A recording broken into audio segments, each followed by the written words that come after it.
성도 여러분 안녕하세요. 오늘 하루도 또 이번 한 주도 우리가 말씀으로 승리하는 귀한 은혜가 있기를 주님의 이름으로 축원드립니다. 우리 계속해서 느헤미야 여행을 떠나고 있습니다. 우리 지난 시간의 내용들을 한번 리뷰해 볼게요. 자, 이제 지난 시간에는요 어떻게 이 성전 공사가 이루어졌는가, 북쪽, 서쪽, 남쪽, 동쪽 이러한 각 면들이 어떤 가문들에 의해 어떻게 진행되었는가를 또 살펴보았고요. 또 하나 외적인 방해들이 있었습니다. 산발랏, 도비아, 게셈 그리고 아스돗 사람들과 아라비아 사람들 그 외 수많은 민족들이 이 이스라엘 백성들의 예루살렘 성벽이 건축되는 걸 방해하였으나 그럼에도 불구하고 기도하는 느헤미야가 꾀를 내어서 절반은 수비를 하고 절반은 공사를 하는 강행군이긴 하지만 이런 어려운 상황들을 지혜롭게 극복해 나아가는 모습들까지 우리가 함께 보기도 하였습니다. 그만큼 이 방해가 굉장히 거셌다라는 것도 좀 우리가 알 수 있는 거죠. 자, 오늘은 우리가 느헤미야 세 번째 시간입니다. 오늘은 3차 포로기환과 성벽 재건 세 번째 시간이고요. 분량은 5장에서 6장까지다 라고 할 수 있겠습니다. 제목을 좀 짓자면 성전 공사의 내부적인 문제와 해결이다 라고 하겠습니다. 지난 시간엔 성전 공사의 외적인 방해와 해결이 있었다면 오늘 본문은 성전 공사의 내부적인 문제와 그것들을 어떻게 해결하는가 이것들을 좀 볼 수 있겠습니다. 자, 그러면 오늘 이 본문 5장과 6장을 본격적으로 들어가기 전에 큰 두 가지 맥을 한번 좀 살펴볼게요. 먼저 첫 번째, 이 예루살렘 성벽을 중수함에 있어서 이스라엘 백성들 내에서 일어났던 문제가 무엇이고 느헤미야는 그걸 어떻게 해결하였는가 잘 살펴보시기 바랍니다. 두 번째, 오늘 본문에 등장하는 이 느헤미야의 어떤 문학적인 특징이 있어요. 좀 재미있는 특징이 있거든요. 이렇게 먼지도 한번 잘 살펴보면서 이 내용들을 읽으시면 재밌게 또 은혜롭게 읽으실 수 있겠습니다. 자, 그러면 각 장별로 주요 내용들을 한번 정리해 볼게요. 먼저 5장입니다. 5장은요 성벽 공사 중에 어떤 이 백성들 내부에서 일어나는 난관이 있었고 그걸 또 어떻게 해결하는가를 잘 보여줍니다. 이 예루살렘 성벽을 짓는 도중에 안타깝게도 흉년, 가뭄이 들었습니다. 그래서 굉장한 식량난이 이들이 또 맞이하게 되었고 거기에 또 바사 페르시아 제국의 제국 그리고 총독 느헤미야에 대한 어떤 과중한 세금들이 또 이들에게는 주어졌기 때문에 백성들의 삶이 일단 기본적으로 가뭄과 식량난으로 인해 굉장히 피폐해진 상황이었습니다. 이때 이 가난한 백성들이 이제 굉장히 어려운 삶으로 인해 느헤미야에게 찾아와 고발하고 원망하는 거예요. 그 원망의 이유를 듣고 나서 보니까 뭐냐면 그들의 중에서 지도자 또는 돈이 많은 자 이런 민장이나 귀인들에게 이 가난한 자들이 어려우니까 돈을 꾸거나 곡식을 꾸는데 그것들을 갚지 못하니까 이들이 돈을 갚지 못한 자기들의 자녀들이나 또 자기 자신을 노예로 삼게 되는 상황에 이르게 되었다라는 것들을 느헤미야에게 와서 막 원망을 하는 겁니다. 그래서 느헤미야가 이 소식을 듣고 굉장히 크게 분노하게 되지요.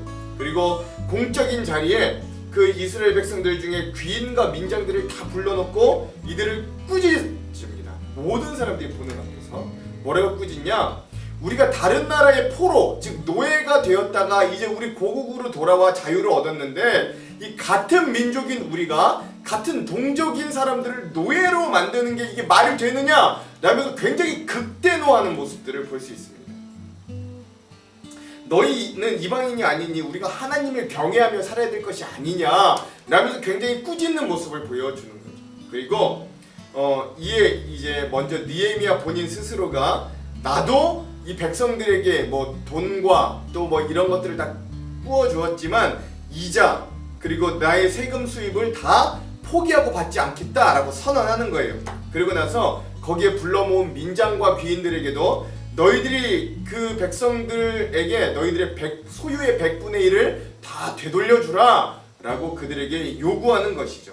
그거 모자라서 어떻게 하냐면 그 당시 이 제사장들을 불러서 법적인 공증을 서는데 이 귀인과 이 민장들에게도 그 백성들에게 되돌려주고 이자를 받지 않을 것을 맹세하고 약속을 받아내는데 이것을 법적으로 아예 딱 명시하는 겁니다. 제사장을 불러 맹세시키는 거죠.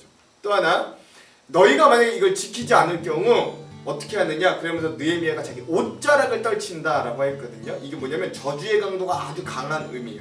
너가 이 약속을 지키지 않는 지도자들은 하나님께 떨쳐져서 멸망을 당할 것이다 라고 아예 저주하는 거죠. 이때 회중들이 다 아멘으로 화답하고 이 느헤미야의 정책에 순종하였다라고 합니다.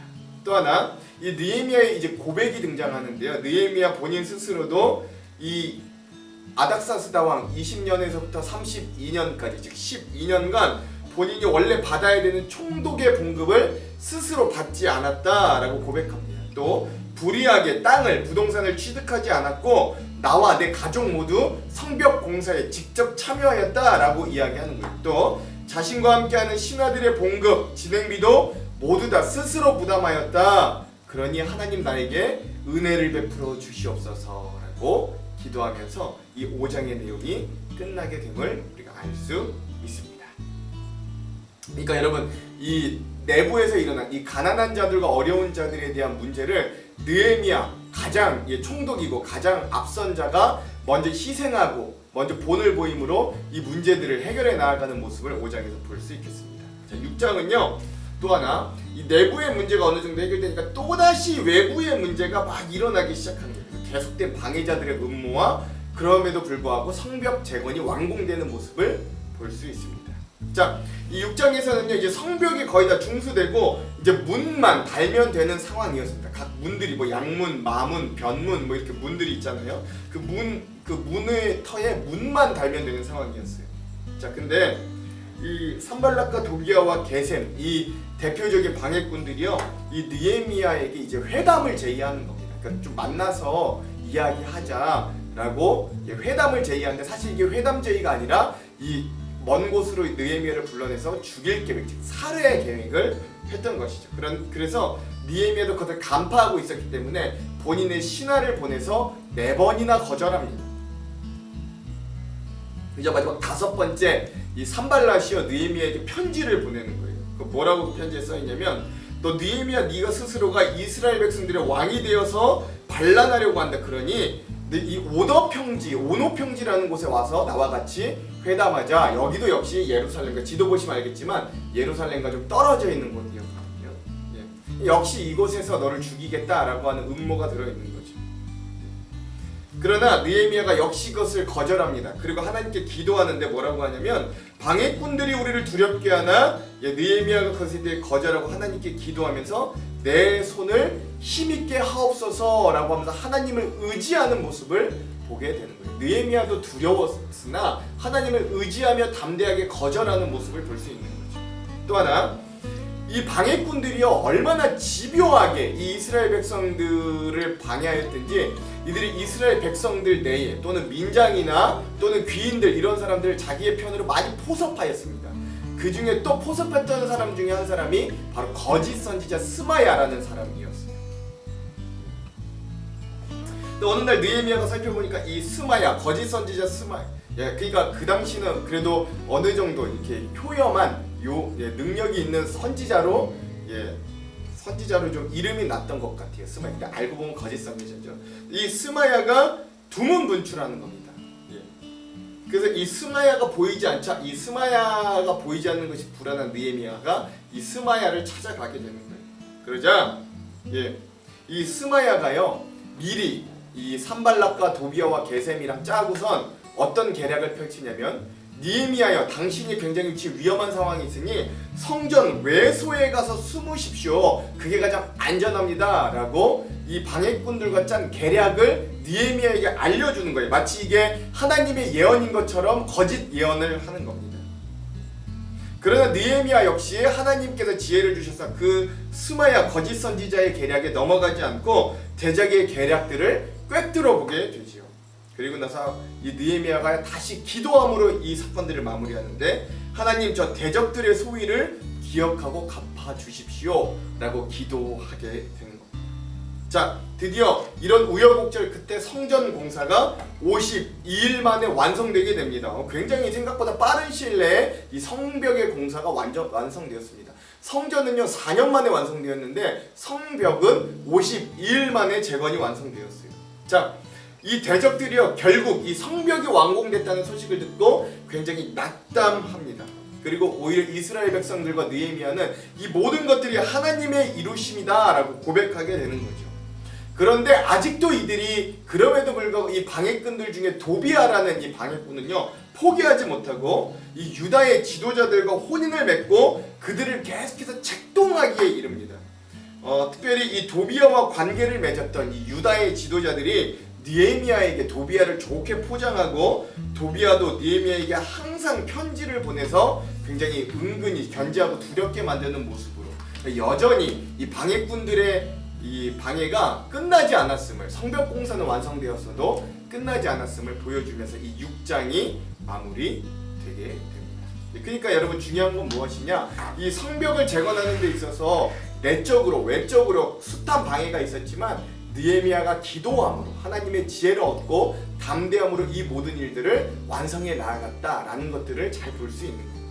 자, 그러면 오늘 본문의 5장과 6장의 우리가 핵심 구절들을 한번 살펴보도록 하겠습니다. 먼저 5장의 핵심 구절은요 10절에서 12절입니다. 제가 한번 읽어볼게요. 나와 내 형제와 종자들도 역시 돈과 양식을 백성에게 구워 주었거니와 우리가 그 이자 받기를 그치자. 그런즉 너희는 그들에게 오늘이라도 그들의 밭과 포도원과 감람원과 집이며 너희가 구워준 돈이나 양식이나 새 포도주나 기름의 100분의 1을 돌려보내라 하였더니 그들이 말하기를 우리가 당신의 말씀대로 행하여 돌려보내고 그들에게서 아무것도 요구하지 아니하리라 하기로 내가 제사장들을 불러 그들에게 그 말대로 행하겠다고 맹세하게 하고. 네. 자, 내적인 문제가 터졌고 가난한 백성들이 자기의 동족에 의해서 귀인과 민장들에 의해서 노예로 팔려갈 위험에 처하자 그 사실을 한 느헤미야가 이 민장과 귀인들을 공적으로 불러내서 꾸짖고 또 그들에게 이 재물과 재산을 돌려주게 그리하여 제사장에게 맹세하게 하는 장면으로 5장의 요절을 삼아봤습니다. 자, 오늘의 마지막 6장의 요절은요 15절에서 16절입니다. 한번 읽어볼게요. 성벽 역사가 52일 만인 엘루럴 25일에 끝남에 우리의 모든 대적과 주위에 있는 이방 족속들이 이를 듣고 다 두려워하여 크게 낙담하였으니 그들이 우리 하나님께서 이 역사를 이루신 것을 알미니라. 아멘. 자, 우여곡절이 있었지만 또 이 대적들이 결국 느헤미야를 살해하려고 여러 차례 시도했지만 하나님이 지혜를 주셔서 거짓 선지자까지 동원하였지만 이 모든 상황을 꿰뚫고 간파하게 하시고 또 그 모든 방해들을 이겨내고 52일 만에 예루살렘 성벽을 완공한 모습을 그런 본문을 6장의 요절로 삼아봤습니다. 자, 그러면 우리가 오늘 이 본문에 대한 주안점 3가지를 나누고 기도하고 통독하도록 할게요. 먼저 첫 번째입니다. 항상 그렇지만 느헤미야 스스로의 희생과 모범으로 동족 간의 문제를 해결하는 리더십을 좀 기억해 봅니다. 사실 성벽을 재건하는 문제에서 외부에서 오는 방해도 큰 어려움이었지만 더 큰 문제는 이스라엘 백성들 사이에서 나오는 내적인 문제였어요. 특별히 포로에서 돌아와 본국으로 돌아왔더니 이번에 같은 동족에 의해서 노비가 되는 극악한 상황에 이 백성들이 처하게 되었습니다. 이러한 상황에서 느헤미야는 스스로 수많은 권리와 기득권을 포기하면서 희생적인 리더십을 또 한 번 보여줍니다. 그리고 그 본을 보여준 모습을 통해 수많은 귀인과 민장들, 즉 지도자들도 바른 길, 즉 하나님을 경외하는 길로 가도록 강력한 계기와 동기를 마련하는 거예요.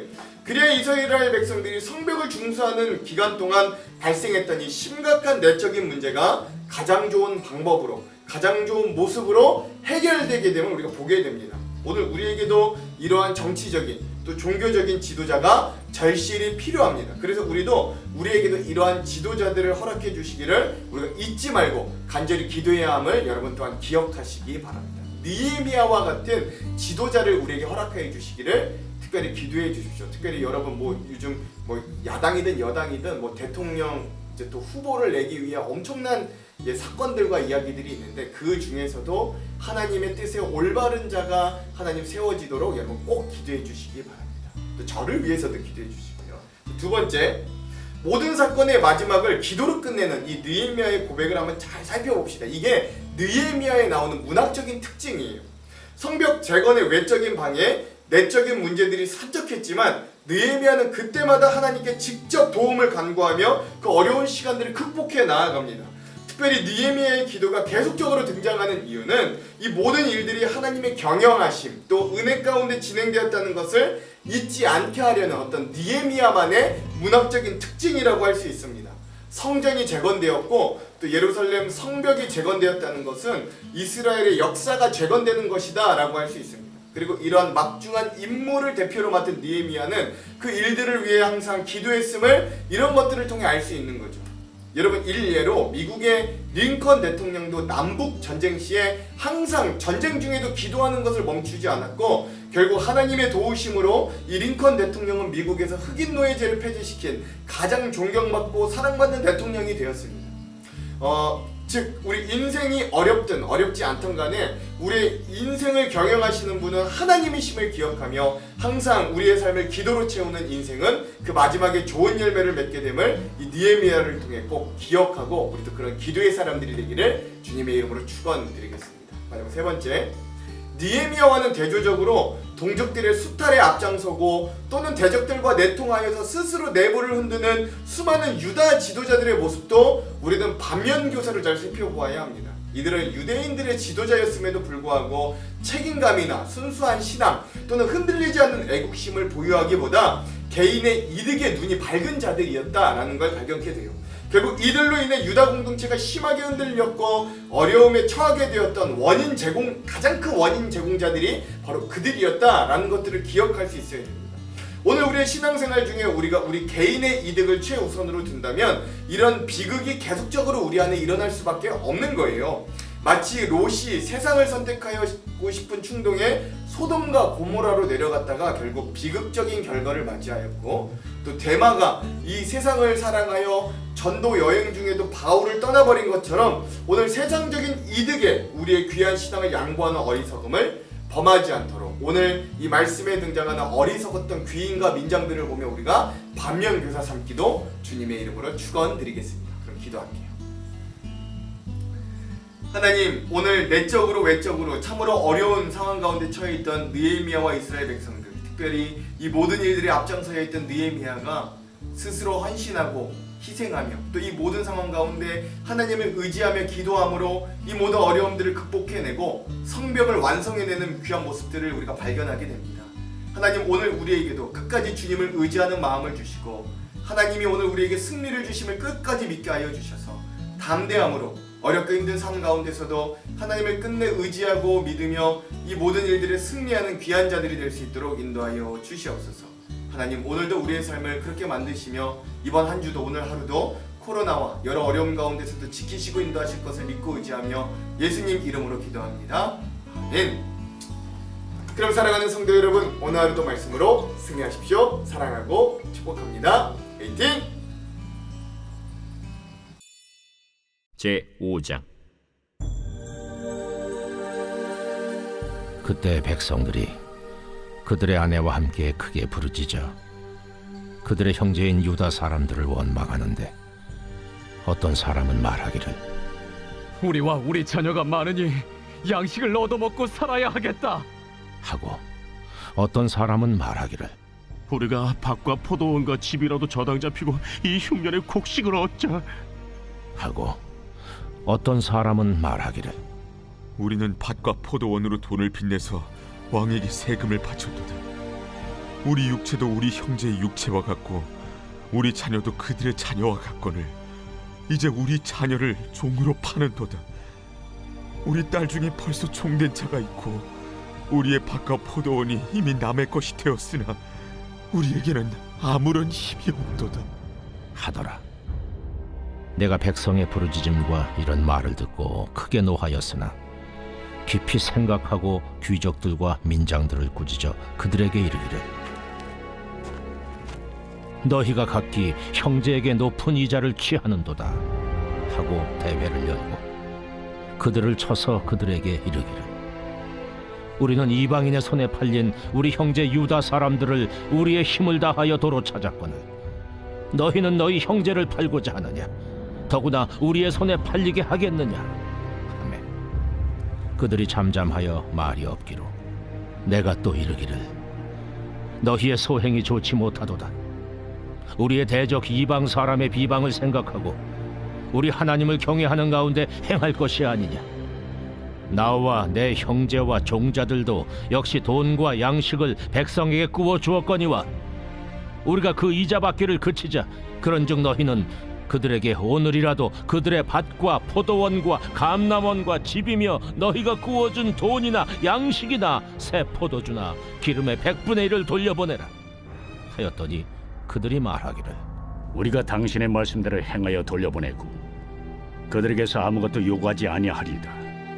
하기로 내가 제사장들을 불러 그들에게 그 말대로 행하겠다고 맹세하게 하고 내가 옷자락을 털며 이르기를 이 말대로 행하지 아니하는 자는 모두 하나님이 또한 이와 같이 그 집과 산업에서 털어 버리실지니 그는 곧 이렇게 털려서 빈손이 될지로다 하매 회중이 다 아멘하고 여호와를 찬송하고 백성들이 그 말한 대로 행하였느니라.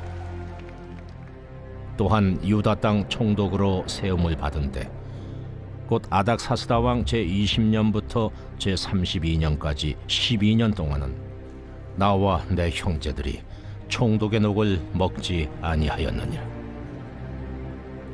나보다 먼저 있었던 총독들은 백성에게서 양식과 포도주와 또 은 40세겔을 그들에게서 빼앗았고 또한 그들의 종자들도 백성을 압제하였으나 나는 하나님을 경외함으로 이같이 행하지 아니하고 도리어 이 성벽 공사에 힘을 다하며 땅을 사지 아니하였고 내 모든 종자들도 모여서 일을 하였으며 또 내 상에는 유다 사람들과 민장들 150명이 있고 그 외에도 우리 주위에 있는 이방 족속들 중에서 우리에게 나온 자들이 있었는데 매일 나를 위하여 소 1마리와 살진 양 6마리를 준비하며 닭도 많이 준비하고 열흘에 한 번씩은 각종 포도주를 갖추었나니 비록 이같이 하였을지라도 내가 총독의 녹을 요구하지 아니하였음은 이 백성의 부역이 중함이었더라.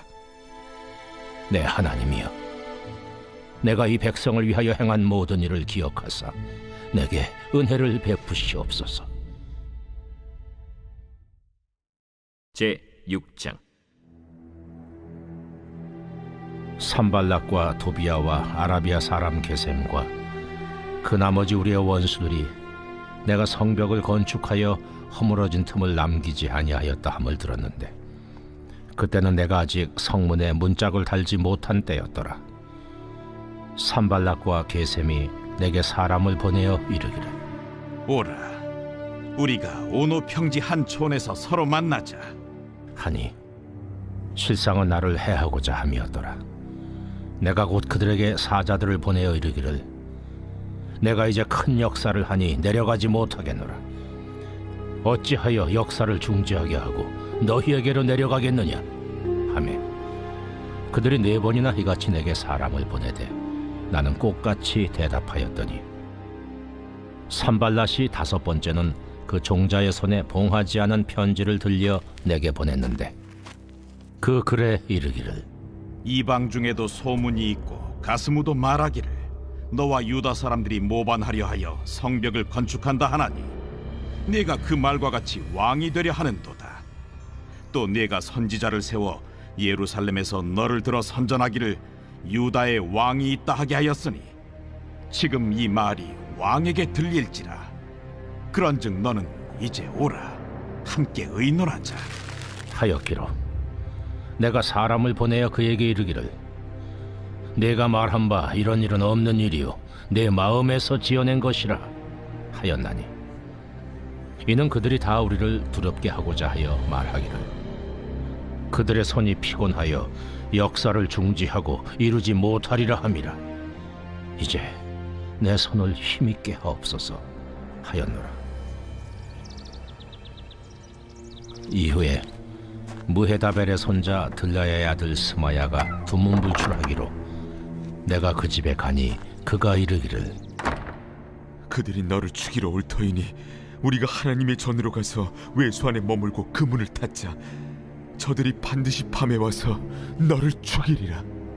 내가 이르기를 나 같은 자가 어찌 도망하며 나 같은 몸이면 누가 외소에 들어가서 생명을 보존하겠느냐? 나는 들어가지 않겠노라 하고 깨달은즉 그는 하나님께서 보내신 바가 아니라 도비아와 산발랏에게 뇌물을 받고 내게 이런 예언을 함이라. 그들이 뇌물을 준 까닭은 나를 두렵게 하고 이렇게 함으로 범죄하게 하고 악한 말을 지어 나를 비방하려 함이었느니라. 내 하나님이여, 도비아와 산발락과 여선지 노아디아와 그 남은 선지자들 곧 나를 두렵게 하고자 한 자들의 소행을 기억하옵소서 하였노라. 성벽 역사가 52일 만인 엘루럴 25일에 끝나매 우리의 모든 대적과 주위에 있는 이방 족속들이 이를 듣고 다 두려워하여 크게 낙담하였으니 그들이 우리 하나님께서 이 역사를 이루신 것을 알미니라. 또한 그때 유다의 귀족들이 여러 번 도비아에게 편지하였고 도비아의 편지도 그들에게 이르렀으니 도비아는 아라의 아들 스가냐의 사위가 되었고 도비아의 아들 여호하난도 베레기아의 아들 무슬람의 딸을 아내로 맞이하였으므로 유다에서 그와 동맹한 자가 많음이라. 그들이 도비아의 선행을 내 앞에 말하고 또 내 말도 그에게 전하매 도비아가 내게 편지하여 나를 두렵게 하고자 하였느니라.